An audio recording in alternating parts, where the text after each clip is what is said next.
हर तीसरे दिन में तकरीबन हिंदुस्तान में रिलीजियस माइनॉरिटीज के अगेंस्ट कम से कम एक हेट क्राइम या हेट स्पीच का इंसिडेंट होता है। जो लोग इनको कर रहे हैं, चाहे वो धर्म संसद ऑर्गेनाइज करने वाले लोग हों, चाहे वो रैली में खड़े होकर लोगों को गोली मारने पे उकसाने वाले लोग हों, ऐसे सारे लोगों को अपने करियर में एडवांसमेंट भी मिल रहा है, पॉलिटिकल बेनिफिट भी मिल रहा है। इस वक्त हिंदुस्तान में अपना पॉलिटिकल करियर अगर आपको एडवांस करना है तो उसका सबसे आसान तरीका है कि आप मुसलमानों को टारगेट करके एक भड़काऊ भाषण दे दें। अपने घरों में, अपने मोहल्लों में, अपने ड्राइंग रूम्स में हमने फील किया है कि इससे इनसिक्योरिटी बढ़ी है लोगों की।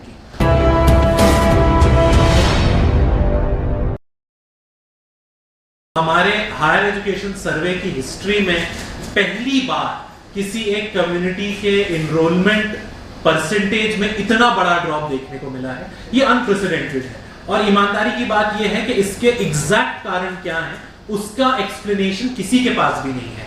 इसीलिए सबसे पहली जो डिमांड है एसआईओ की, मेरे ख्याल से इस वक्त वो बहुत जरूरी है सरकार के लिए कि 1,80,000 मुस्लिम स्टूडेंट्स का एनरोलमेंट यानी 21 लाख से 19 लाख पे कैसे गिर जाता है, 8% से ज्यादा की कटौती कैसे हो जाती है एक साल के गैप में। सिर्फ इसके ऊपर एक जांच होनी चाहिए, सीरियस जांच होनी चाहिए और उसके सारे फैक्टर्स को इन्वेस्टिगेट करना चाहिए, इंक्लूडिंग गवर्नमेंट स्कीम्स, गवर्नमेंट के एजुकेशनल इंस्टीट्यूशंस का प्रेजेंस, किन जगहों पे एजुकेशनल इंस्टीट्यूशंस प्रेजेंट हैं, उसका क्या इंपैक्ट होता है। इस तरह की एक होलिस्टिक जांच होनी चाहिए।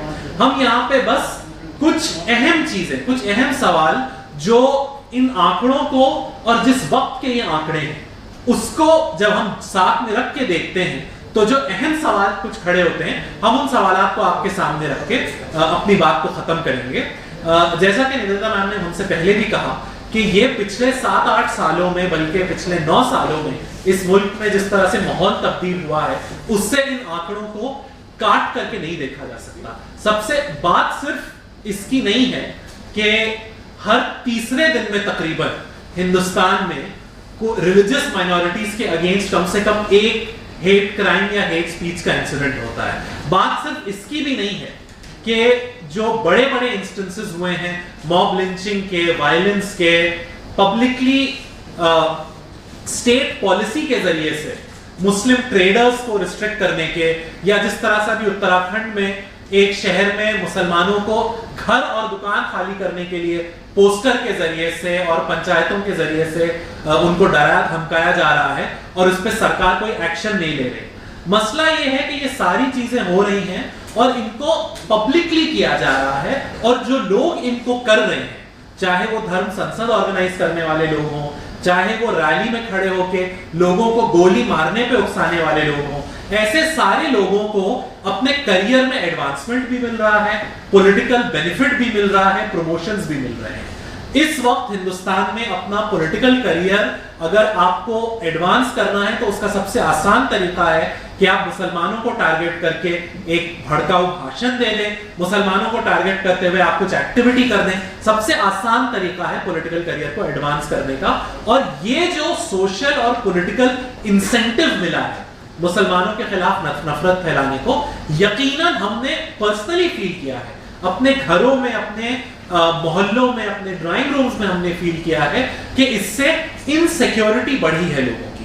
और इनसिक्योरिटी इस लेवल पे कि पब्लिक ट्रांसपोर्ट में चलते हुए अपना नाम बताने से हिचकना, अपने आइडेंटिटी के सिंबल्स को रिवील करने से हिचकिचाना, जो लोग सालों से मिक्स लोकेलिटी में खुशी खुशी साथ रहते रहे हैं, वो ये फैसला कर रहे हैं कि वो मुस्लिम मेजॉरिटी एरिया मोहल्लों में आके रहेंगे शहर के। ये ओवरऑल ट्रेंड है जो हम कुछ चीजें आंकड़ों में और कुछ चीजें अपने पर्सनल एक्सपीरियंस में देखते आए हैं। ये जो हायर एजुकेशन के आंकड़े आए हैं, ये पहला मेजर इंडिकेशन है कि इस इनसिक्योरिटी की फीलिंग के, ये जो असुरक्षा महसूस हो रही है मुसलमानों को, उसके कुछ टैंजिबल इफेक्ट्स हैं, कुछ ऐसे असरात हैं जो आंकड़ों की नजर में भी देखने को मिल रहे हैं। क्योंकि याद रखिए ये आंकड़े 2020-21 के हैं। ये वो वक्त है जब ना सिर्फ कोविड फैला था बल्कि उससे पहले एक सीए मूवमेंट चला था। कोविड के रिस्ट्रिक्शंस की वजह से मूवमेंट सड़कों से वापस हुआ था। उसके बाद बड़ी तादाद में गिरफ्तारियां शुरू हुई, जिसमें टारगेट करके कई जगहों पे मुस्लिम स्टूडेंट्स को भी गिरफ्तार किया गया। साथ ही में उसी वक्त तबलीगी जमात के नाम पर पे एक प्रोपेगेंडा फैलाया गया। उस प्रोपेगेंडा के नतीजे में आप लोगों को याद होगा कई जगहों पे मुस्लिम विरोधी हेट स्पीच और इंसिडेंट्स होने लगे थे। सब्जी वालों को, रेडी लगाने वालों को किस तरह से मोहल्लों में आने से रोका जा रहा था। कई सारे बहुत पब्लिक इंसिडेंट्स हुए थे जहां टारगेटेड तरीके से मुसलमानों को अटैक किया गया था और यह फैलाने की कोशिश की गई थी कि तबलीगी जमात और मुसलमानों की वजह से कोविड फैल रहा है। यह अलग बात है कि एक साल बाद दिल्ली हाई कोर्ट ने और दीगर कोर्ट्स ने इसको पूरी तरह रबिश बता दिया और कई सारे मतलब आपके पास कई सारे अब आंकड़े हैं, ऑफिशियल सोर्सेज हैं जो ये कह रहे हैं कि तबलीगी जमात का और कोविड का कोई लिंक नहीं था। लेकिन उस वक्त ये एक प्रोपेगेंडा फैलाया गया था मार्च अप्रैल मई में। ये वही महीने होते हैं जब हायर एजुकेशन में एनरोलमेंट का भी वक्त होता है।